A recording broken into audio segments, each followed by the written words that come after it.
Today is something different. I'm actually gonna talk about something technical for once. I'm not gonna make this a thing, but I thought I would share this part with you. Because this is about the EI, the Cine EI that is on the FX3, the FX6 and the Sony Cine line. I had never heard about Cine EI until this August when I updated my FX3. I was told that it doesn't really make a difference if you change your ISO from 800 to 1000 or to 3200. The only difference, or the only thing I have to remember, is that there are two base ISOs. It's 800 and 12800. And whatever you do to the settings, it won't actually change your image at all. It will change it if you bump it up to 12800 or down to 800, but not if you change it to 1000 or 3200. This is true, but it's also a truth with some modifications.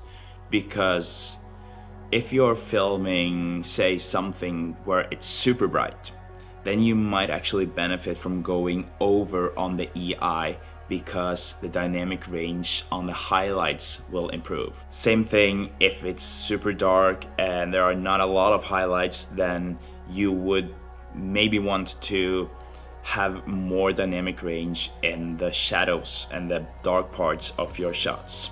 And then you can bump it down to, say, 640 or maybe even lower, and compensate by changing the aperture. So what this will do is that it will make it easier for you in post to actually play around or work with the highlights or the shadows. In most cases, like 95% of the cases, it's not necessary to think about this. Always aim at having it at 800 or 12800.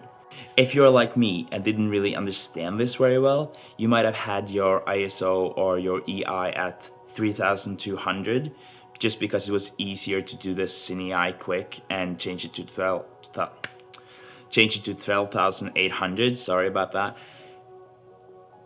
But it actually makes a difference having it at 3200, which most YouTube videos will tell you it doesn't. So you mightn't actually see a big difference on the camera or on the footage that you're getting, but there is more or less to play with based on where you have it. At 800 or 12,800, you will have the most dynamic range. There will be so many opportunities with those base ISOs. But still, there will be some cases where it's so dark that the dynamic range on 800 or 12,800 actually won't really manage to help you. And that's why if you change the EI to, say, 640, just one step down, then you will actually be able to bring back more of the dark parts or the shadows of your shots. Same thing with the highlights if you go over. There are so many videos out there telling me that it won't affect your shot at all, which I think is too bad. I don't know if this is because people don't know this or if it's just because they think that it doesn't really matter. But obviously you bought your FX3 or your expensive Sony Cine camera just because you wanted to get the most out of it. Personally, I don't really change these. I have them at 800, I have them at 12,800.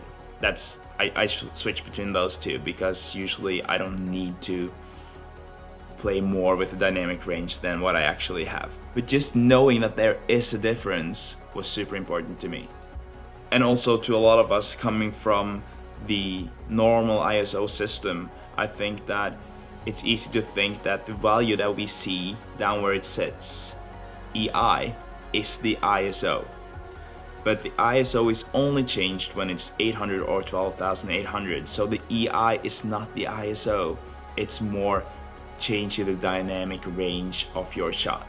I thought I would share this because I thought this was a big change to my view of EI in general, and I also think it's too bad that people are saying that it won't affect your footage at all when it actually does. So maybe my last technical video ever, but hopefully it was helpful. See you later.